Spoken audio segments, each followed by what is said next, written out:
All right, it's 1 minute past 10. Let's get started. Good morning, everyone. So today we're going to talk about commercial leasing.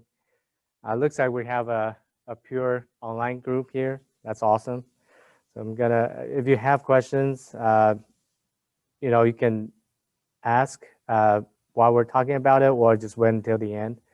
We should have enough time at the end to go over some additional things you'd like to know. All right, so first, right.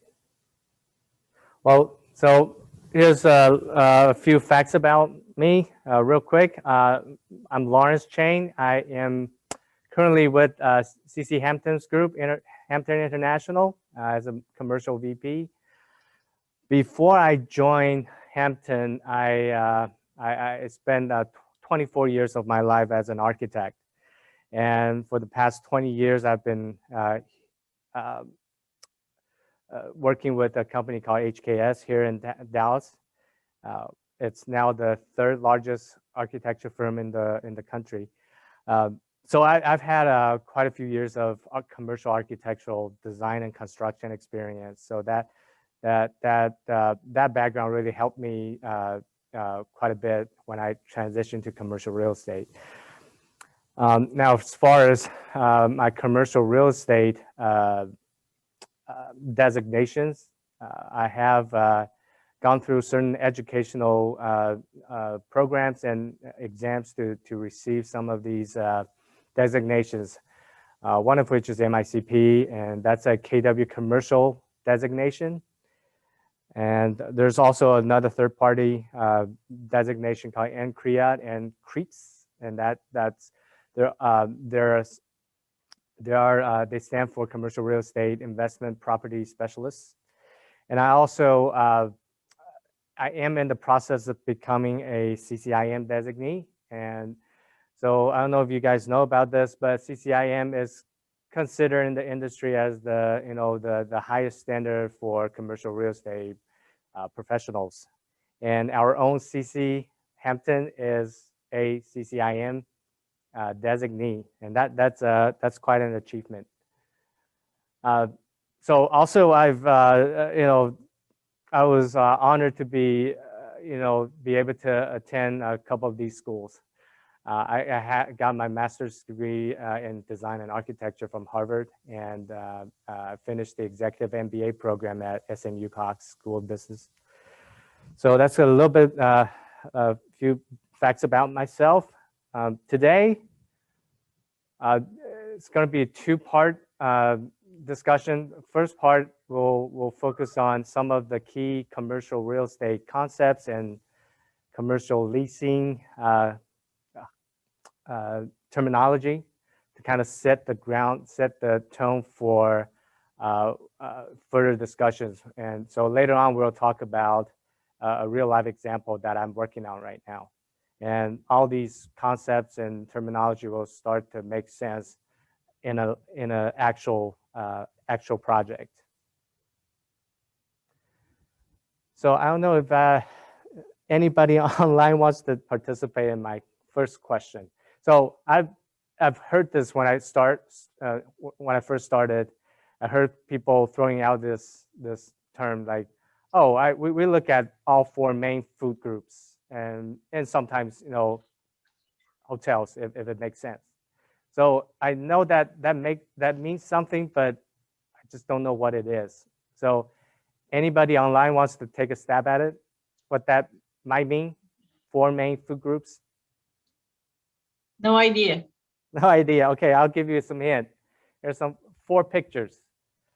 Can you guess what they stand for? Another hint is it really means the 4 main commercial real estate assets or buildings out there. All right, so I'm just go right into it. So it stands for retail, office, industrial, and multifamily. So why these 4? Because these 4 are comprised of more than 90% of the total commercial real estate square footage in the U.S. So that's why they're the majority of the assets out there. But what you say, what about hotels? Now hotels is the fifth one on the list, but hotel itself has less than 3% of the square footage. So you can see how why they call these the four main food groups. So as we continue our talks, we're gonna refer back to these mainly these four types of property types. One of the tools that we use as commercial real estate professional is something called the strategic analysis model, and this is borrowed from CCIM's educational program. Now, but I think anything that we were involved, whether it's buying and selling or leasing of commercial properties, we all have to go through this, kind of look at these four elements, if you will, or four types of analysis. First is market and competitive analysis. So to just put it simply, is there it has to do with the supply and is there a market for what your client is trying to do? If their business makes sense to be in certain areas. Are there competitions in the market, and how fierce the competition is, and do we want to avoid that? And then of course you want to look at the location and site of the property. Site has to do with the individual property and where it sits on that either standalone building or a shopping center. And location refers to everything around it, immediate surrounding of the site, and how well positioned the general location of the property is situated. So all those things will have an impact on the decision. Also, there's political and legal analysis that needs to be involved. You got to know if there are city ordinances or special regulations that will prevent you from doing certain things, will prevent you from doing the type of business that they want to do, or will they limit in terms of the extent to where they can they can operate. There may be government policies that new government policies that will affect all those things, and you as a commercial real estate professional, you got to be on top of that, to understand and to be able to present the proper options for your client. And last but not least, financial analysis. Whether it's renting or renting, leasing, or building, it has to make financial sense. And we'll talk about that in a little bit more detail in the context of commercial leasing. Another big idea, something that we all should know, to understand or to help your client find the right location, is to understand the levels of geographic areas. And so there are 4 levels of geographical areas. The first one, local economic area, is the biggest footprint, and it goes down to the smallest footprint, which is the sub-trade area. Now, let me give you an example. Let's say if you have a client from California that they have a restaurant operations there and they want to expand to Dallas. They say, okay, well, I know the DFW area is booming, so I know I want to do something here. So what that means is they're identifying the local economic area, which is DFW Metroplex. Now, you might tell them, okay, well, the Metroplex is pretty big. There are certain areas that are growing, that have a very good population and growing population. You might want to look at McKinney, Frisco, or even farther north to prosper in Salina. So you're starting to name cities or zip codes within a big economic area. So that's considered market area. And then you want to go deeper into it and try to identify areas that works that may work really good with what they're trying to do, and you want to understand how a location how that location and their business, if it's set up there, can what's their, if you can say, what's the spirit influence for that business, if you will. So the outreach, the extent of a geographic area that you can capture business or clients. And that's considered a trade area. So you'll hear a lot of, many times you'll hear trade area, and that's what it refers to. And then, of course, sub-trade area has to do with the actual shopping center or the actual building of the property you're looking at. So I'm not going to the details, too much details to this one, but the trade area analysis, if you see, based on the 4 food groups, they have different focuses or main drivers that affects their trade area. For example, you got to understand, in terms of retail, you got to know that a mom and pop shop, a grocery store in the neighborhood has a impact area that's different from a Kroger or even bigger, like a Walmart. People will go farther to go to a Walmart than a mom and pop grocery store in the neighborhood. So that's kind of the concept that you just gotta have to be aware of. All right, let's talk a little bit more specific to the commercial leasing process, and we also call it space acquisition process. So the potential parties in the process, obviously there's a potential tenant, and in what we're talking about today, we're the tenant rep in that case. And of course, you'll be dealing with the landlord and the landlord's rep in the process. Now, there's a space planner. Why the space planner needs to be involved early on? Because when you look at a property, you want to do a test fit to see if what your tenant, your client wants to do can operate properly within that space. Is the space nicely laid out for what they want to do, or not? So that they need to be involved early on, and of course, attorneys.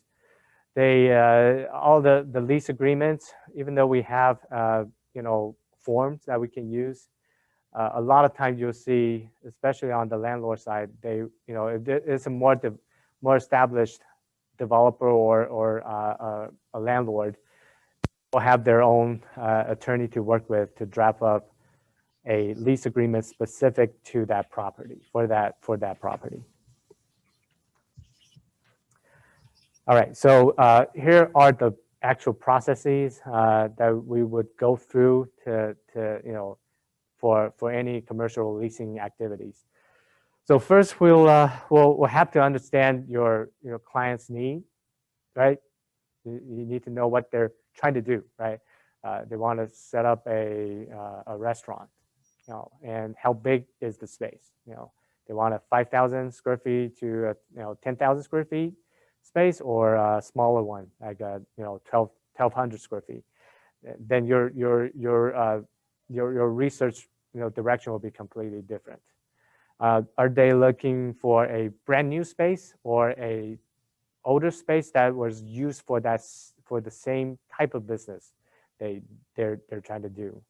For example, a restaurant, a lot of time you'll hear people say, okay, I want a second generation restaurant space, and that's all I wanted to see. And because there's benefits to that. Real quick, thought on that is, Sometimes they have existing, HVAC work in place. They have existing grease trap, so they don't have to build all that. Sometimes they have some kitchens equipments still in place. In most cases, they're all taken out. But regardless, that'll give them some advantage to shorten the time span for them to start that business. If they have something already in place, things like that. And and of course, you want to know which areas they're interested in. If they have an idea, if they don't, then you'll help them locate the proper locations based on their needs. So the next step will be, of course, based on those needs, you start, pulling information from your resources. Now we have, for commercial real estate brokers, we have third-party and proprietary resources that we can use to find out market conditions, rent comps, and it's none of that is on MLS. Commercial real estate have a separate platform, and we'll talk about that when we talk about example. And when you search for a few probable sites, you want to go do a tour, of course, to see what it actually looks like, and talk to the broker, the landlord rep, and find out as much as possible about that site, or are there any special provisions or special conditions that the landlord is requiring, things like that. And so once you narrow down to perhaps 2 or 3 best options, then we're entering a phase called request for proposal. Sometimes we call it an LOI, letter of intent phase. Essentially, we will help your tenant to draft up based on the information that the landlord provided, and draft up some of the key elements in a lease to basically to your tenant's advantage. What kind of like their wish list for this deal, and so that's kind of the starting point. And when the landlord receives that request for proposal, RFP or LOI, then the landlord will come back and say, okay, maybe we need to talk a little bit more about term or certain dates, things like that, or certain specific things in that letter. And so that is kind of the first thing, because we want to get all the major components settled down and everybody on the same page before we enter into a lease agreement, which is a legal document that has a lot more to it. But we want to get the fundamental key elements resolved before we enter that phase. So there will be offers and counteroffers, proposals and counter proposals during that RFP and LOI process. Then once we got everybody on the same page, it's considered accepted, and now we're entering the next phase, which is the lease generation phase. Now there's going to be a continued negotiation process during the lease generation process, similar to an LOI, but it goes a lot in details in some of the legal language. So at this point, you really want to encourage your tenant to have a legal some legal advice, somebody who really knows commercial real estate documents to help identify any big ticket items or red flags. All right, I'll take a quick break.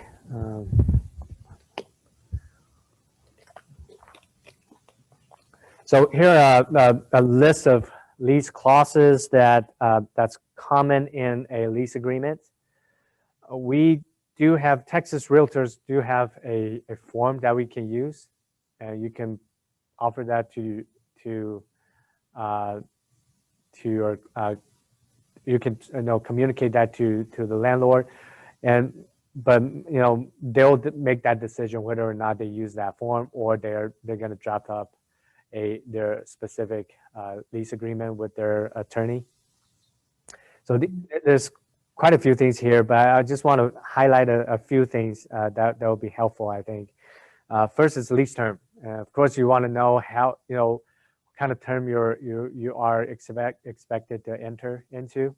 Is it a 3-year, 5-year, or 10-year, or longer term lease?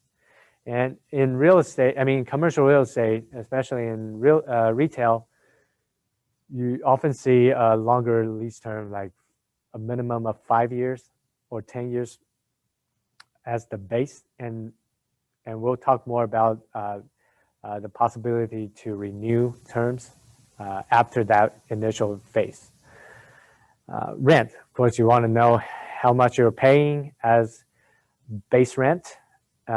I say that because in addition to rent, there's also other expenses that a commercial lease tenant will be responsible for.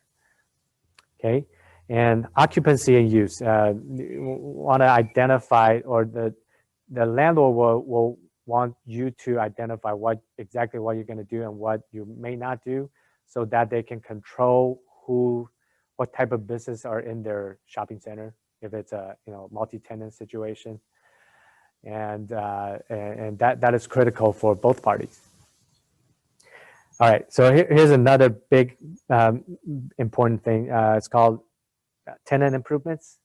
So in many cases in a retail or even office or industrial scenario, the tenant will want to reconfigure the space to better fit their operations. So as example, a restaurant operation, they will come in and do their own kitchen equipments, their space layout, all of that, and that requires money. And sometimes tenants don't have all the capital needed to pay for the rent upfront, and also pay for all the improvement expenses or costs. And so very often the landlord will offer something called tenant improvement allowance, which means they might give away money to entice you to enter into a lease. And typically it doesn't cover all of the renovation costs, but it can be. It all depends on the negotiation. And sometimes the landlord will offer to cover a majority of it, but then get reimbursed during the lease period. So you basically, they lend you money to do the work so you can start your business as soon as possible. But then once you earn money, then you pay the landlord back in a payment plan. All right, and repair and maintenance, that's another very important thing, because there are certain repair and maintenance items associated with a commercial property that are typically paid by the tenant, but there's some that are the landlord will be willing to pay, and there's negotiations there for sure. So that you got to understand, or make sure that you know what you're obligated to pay, and what the landlord will be willing to cover. Another thing that I just mentioned earlier is options to renew. You need to understand your options when the first lease term is up. What are your options? Do you have another term of, let's say if you have a five-year lease term, with a renewable option to renew for another three 5-year terms. That means you have 5 and then 3 5s, so 20 years of total option to continue to operate there. And of course,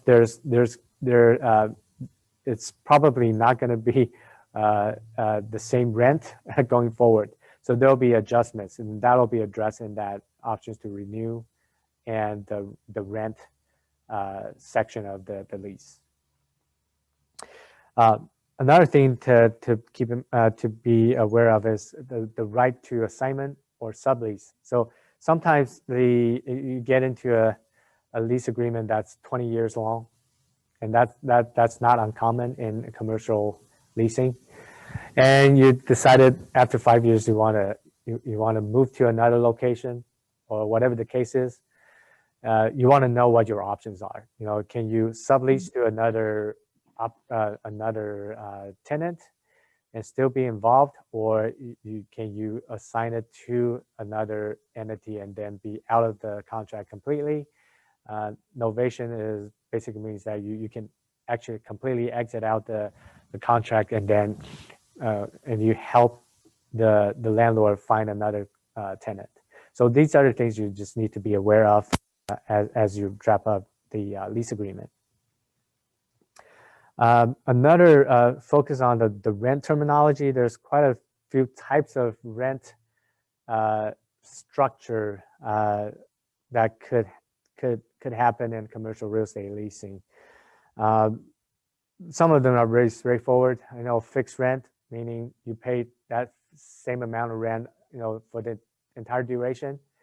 This is less common in commercial real estate because there's base rent that the landlord wants to acquire for their operations, and then there's expenses that'll be added to the tenant. This is very common in commercial leasing.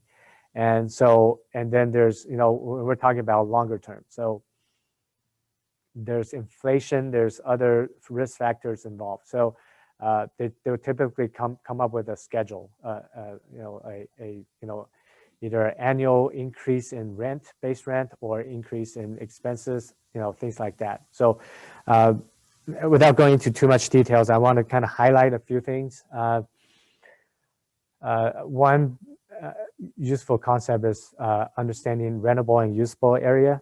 And that is very common in office leasing. For example, you have a floor plate in a office tower that you're considering, and you want to understand how efficient their floor plan is, so that you're not paying a lot of rent for the spaces that you cannot really use. So usable spaces are the areas that you can actually use as your for your operation. Rentable space is what the landlord will charge you to use that facility. So that could include common areas, walkways, corridors, even mechanical areas that they might be or staircases or shaft spaces. Those can potentially be included in the area which is called the rentable area. And so that number will be bigger than the actual usable area. And you want to understand that ratio to be able to help you make decisions. There's another big aspect of commercial leasing is operating expenses. As I mentioned, there's usually a base rent component and a operating expenses component. And what that means is basically the tenant will come in and pay a portion or a large portion, if not all, of the operating expenses for that building. And this is just very common practice for commercial real estate leasing. And a couple other things, expense. Talking about expense, I mentioned there might be percentage increase per year, because of inflation and things like that. And so expense stops is something that's to the landlord's advantage. So if the landlord is paying certain percentage of expenses, they will want to stop at a certain point. That's basically what it means. And then everything above that is the responsibility of the tenant. And so the next thing, expense caps, is the opposite. So it's trying to kind of protect the tenant for expenses up to a certain amount, and it will be capped. So those kind of clauses will occur in a lease agreement. So that just, you have to be aware of it. Another thing I want to talk about is common area maintenance, and that is a big portion of that operating expenses. And essentially, as it says, it's common area. It can be, the parking area, the landscape, the janitorial services, things like that. It's considered common area maintenance, and that is typically included in the tenant's operating expenses. Another big idea, a big term that's used a lot, that's relating to the operating expenses, is called a net lease. So on top of base rent, there's the expenses, and often you'll see a term called triple net, or it's written as NNN. Before we talked about that, let me give you the kind of the spectrum. So for expenses, if it's, if the landlord pays all the expenses and tenant doesn't pay a thing, it's called an absolute gross lease. Okay. On the opposite side, if the tenant pays all expenses, then it's called an absolute net lease. So these terms will show up in the lease agreement. But most often is something called the triple net lease, and it identifies 3 specific expenses that the tenant have to pay, and that is the property taxes, the property insurance costs, and the common area maintenance cost.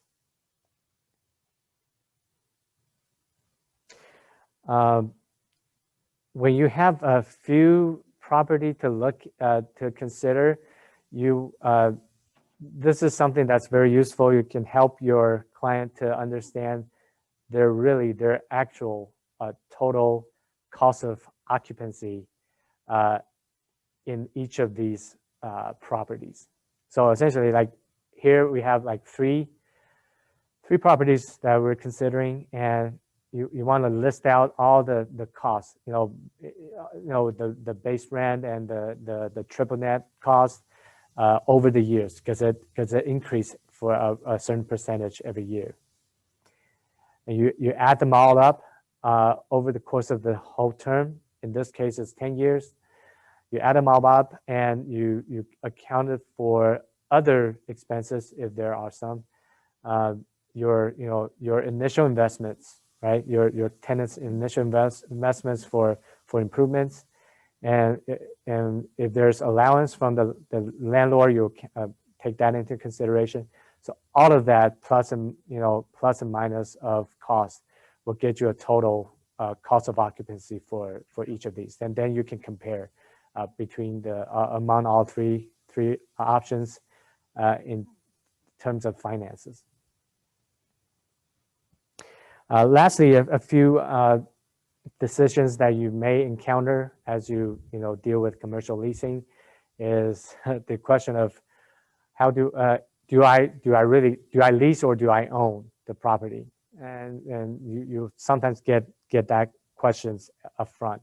And one of the ways to help your client compare different options for leasing or owning is you can use the negative the discounted cash flow analysis to get net present value for each of these options. So you get a consistent benchmark to compare each of these options over the duration of the lease term or the ownership. I'm not going to go into the details, but those are the tools that you can help your tenant make those kind of decisions. And sometimes you'll get in when you start looking for properties for your client. You found out that there's nothing out there for them, that's suitable for what they're trying to do. And so in that case, that'll help drive the decision from leasing to potentially owning or develop. They might be develop a new facility and then become the tenant inside. So that brings to the last point: leases, sale and leaseback. They may become a developer, build the facility themselves, and then stabilize it by themselves, and then sell it to somebody, either a REIT or another entity that wants a stable income source or return. And they still, and then they become the tenant, a pure tenant inside that space. All right, so let's move on to the second portion of the presentation, which is we're going to talk through a recent assignment that I'm working on. So it's a specialty beauty salon lease. The tenant is wanting to do something very specialized, which is eyelash extension, and essentially nothing else. She doesn't want to do nails or other facial treatments or things like that. She just wanted to focus on that. And so we go through the same leasing process that we talked about earlier.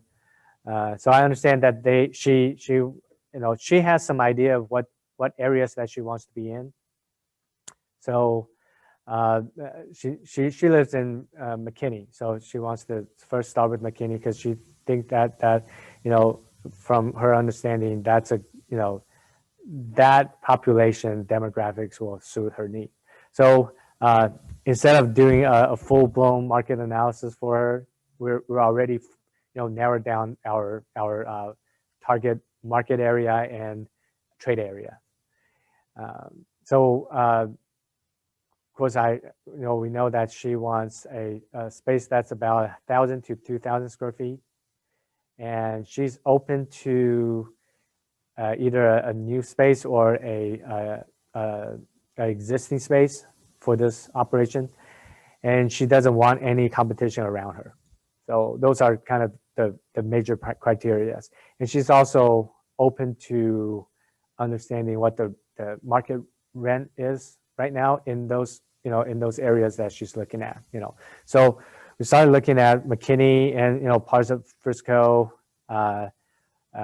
for a suitable property for her. So that's where we start that listing search process. And for commercial real estate professionals, and this is essentially for everyone, this is accessible for anybody.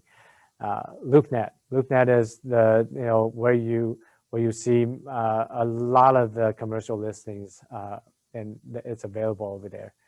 It's not the full list.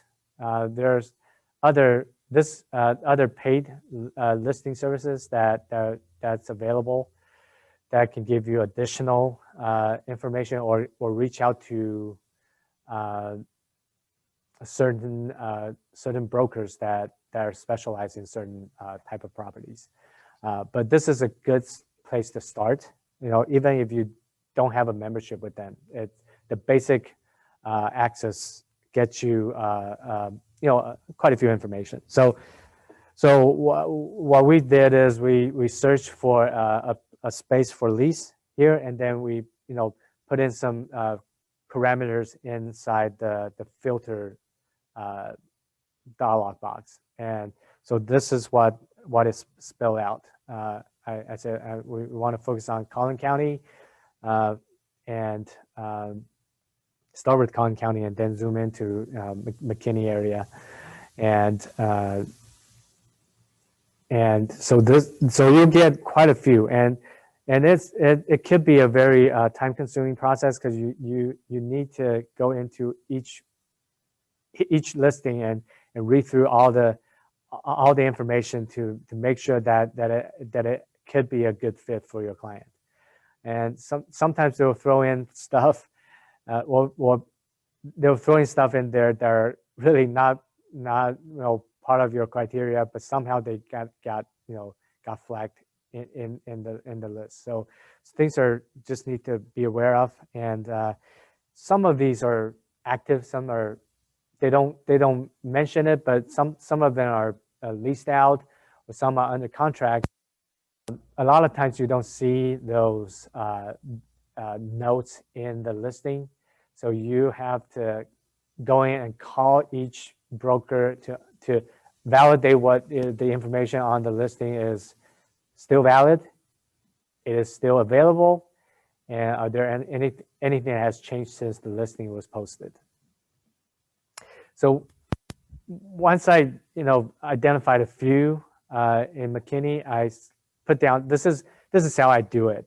This is my own spreadsheet. So essentially I kind of log everything that I picked, selected, that I think could be considered, and all the information, like the critical data, years built and area, square footage, the base rent, the triple net, and if there are tenant improvement allowances, things like that. So I just list them all out so I can do a comparison. And this will help with the lease, comparative lease analysis as well. So we identified a few. I sent it over to her. She looked at it.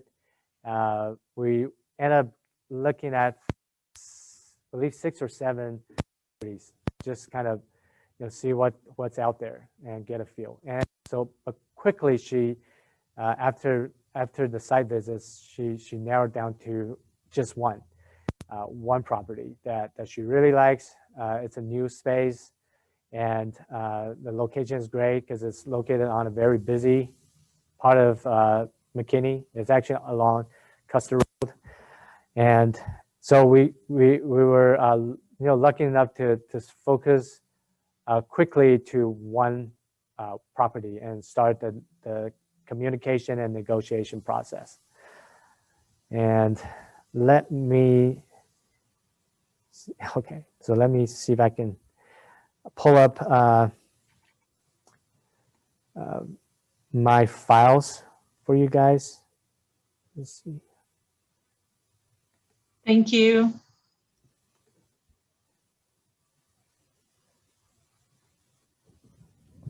I'll show you my actual the stuff that I'm working on. Okay.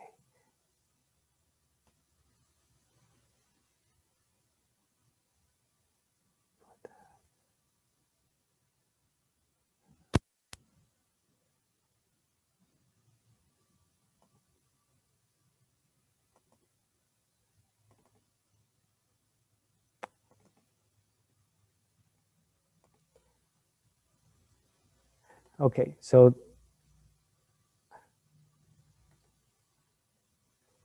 all right. So this is the information that that's available on LoopNet for that property, and you can see there's basic information, how big of the total retail space is available, and where it's at, and some of the highlights of the property, where it's located, with close to 121 and 75. There's big box retailers around there, Walmart, Lowe's, and Target. And so without going into too much details, but this is the kind of information you'll get. But a lot of times you'll get square footage information and term information right up front. But as far as rate, typically, you know, a lot of times you'll get, you know, you have to call in to get the base rent and triple net information. So you have to call in or email the broker to get that. And real quickly, you know, most of the commercial or listings, the broker will provide, you know, quite a few market analysis information. For example, traffic volume, which is big for retailers, and so that's going to be, you know, part of the offering. You can say offering memorandum or listing brochure, and they'll tell you what's a, you know, what are the major retailers around that site.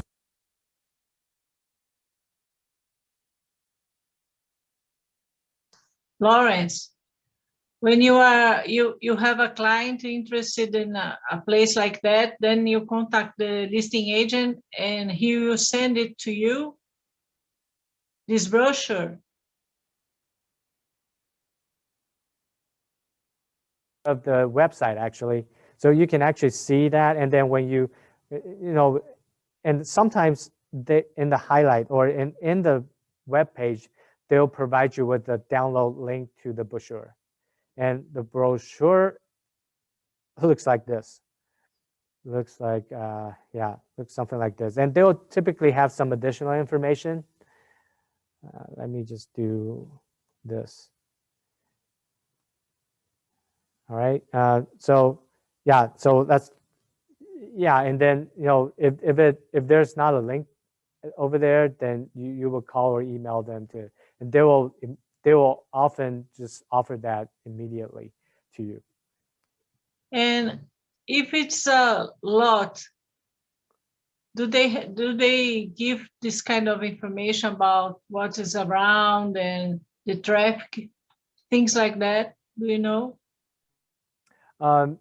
You're talking about like what other retailers around the site? Yeah, when it's just a lot, there is no. It's not a shopping or a mall. It's just a piece of land. Do they do this kind of analysis to Yes, they sell do. the? Yes, and I'm gonna show you a few things, you know, and I said they will probably do that for you as part of their responsibility. Okay, thank you. Yeah, we also have resources that can find those, you know, to you know, to do market analysis and find out all the information. If it's a raw land or if there's nothing around it, what you know, what is your reach? What's your trade area, and how you know, how that affects your you know, your income or profitability, things like that, or your clientele. Okay. So in the brochure that they will provide you, there will be additional information like a big site plan. You can see how parking are laid out, and if it's a good orientation for you, things like that. And of course, they'll show you, you know, where it's at in the bigger scheme of things, you know, in the county or in the metroplex. And then they'll go deeper into the, you know, zoom into the area and show you, you know, what's going on around it, and to give you a good understanding of where it's located and how that will affect your tenant's business. And so this is, yeah, this is another map that shows, you know, different types of land use in that area, and the demographics that will come later. Okay, so so this is, you know, I showed you this image earlier in a previous slide. So this is just to show that, you know, you can see how a 1 mile, 3 mile, 5 mile radius from the site, and how big of an impact can you make for your tenant's business. And there and you know, and there'll be, you know, there's information about the population, the household income, ethnicity, and things like that, the demographic information. Um, there's demographic information. There's also something called psychographic information, and that's another layer of information that is available out there that will really help your client to understand not only how many people are in the area and how much they earn. You can also understand how they spend their money, you know, their spending habits, their lifestyle. So that'll be another critical aspect to help your client to make certain, you know, business decisions. And of course, there, you know, additional information in this infographic type of format that goes a little deeper into the structure and the composition of the people that lives in that, you know, around that site. And all these are available to us as commercial real estate. If you have these are usually paid, and but you can, you know, in this case, it's provided by your the landlord's rep, so that's make it easy. Of course, they want to talk about the city itself, how, you know, a good place to live, and, you know, this starts to talk about the lifestyle, or the, you know, it's a very affluent, you know, neighborhood, and people are, this kind of talks to their, want to eat healthy, they want to, you know, have a lot of open spaces. So those kind of things will help your client kind of form a you know, opinion what type of business they want to do, or if their business will work with this kind of demographics or psychographics. And of course, the typically an IABS included in that brochure. Okay. All right. So once we looked at it, everything looks good. We feel like the basic term items are, you know, we're okay with. Then we start the LOI process. And during the LOI process, when we talk, you know, put together the letter of intent, before it's finalized, typically the landlord tenant the landlord rep will require the tenant to provide their financial statement. That's a typical, that's a common practice. They want to know if you have certain, you know, financial capability to really run the business and be able to pay the rent. So I know we're getting close to the end, so I'm going to quickly talk to the LOI real quick. You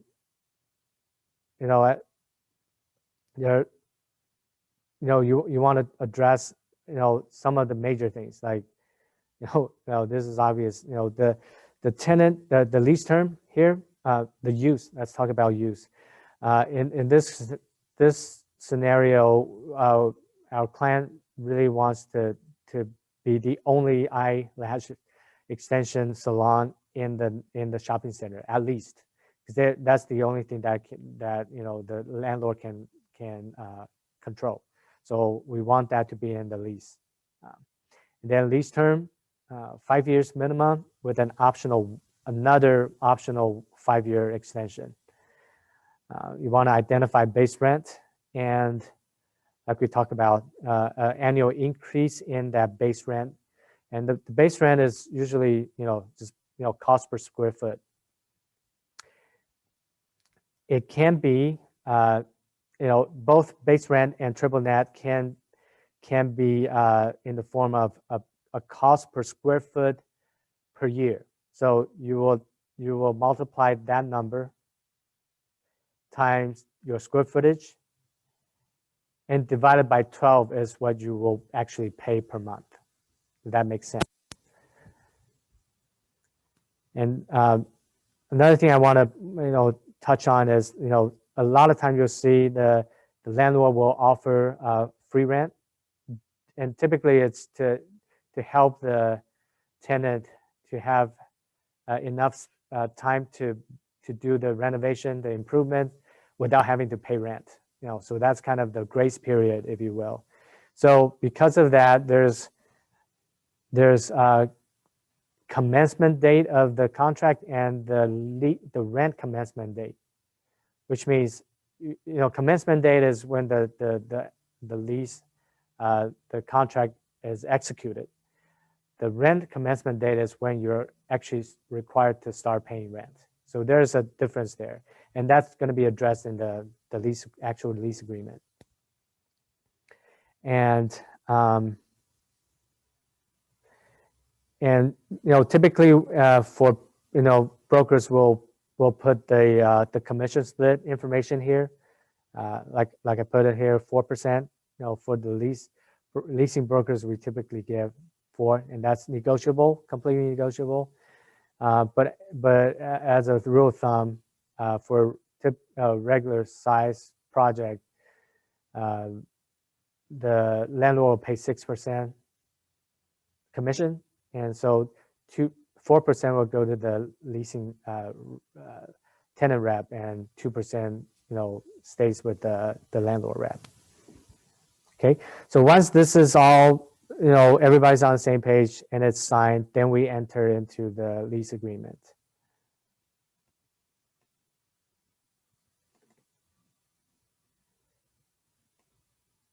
And I just want to point out some things real quick, like here. What I just mentioned. There's commencement date, which is the executed effective date of the lease. Then the tenant can occupy the space and start doing work.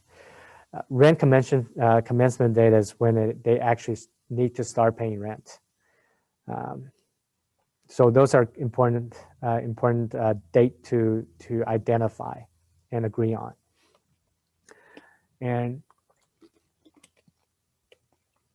you'll often see a table like this that breaks down the rent in monthly rent and annual rent over the course of the lease. And why is this important? Because that's how our commission is calculated off of. So we got to add all those up to get the total gross amount base for our commission calculation. All right. And there are several other things that's in the contract that you just what I would just say as a wrap is that make sure that your tenant have proper legal advice on reading through and going through the lease agreement to make sure that there's nothing hidden in there that they don't want in there, or there's some red flag clauses that we want to eliminate. So that's kind of the overall overview of commercial leasing. Any questions?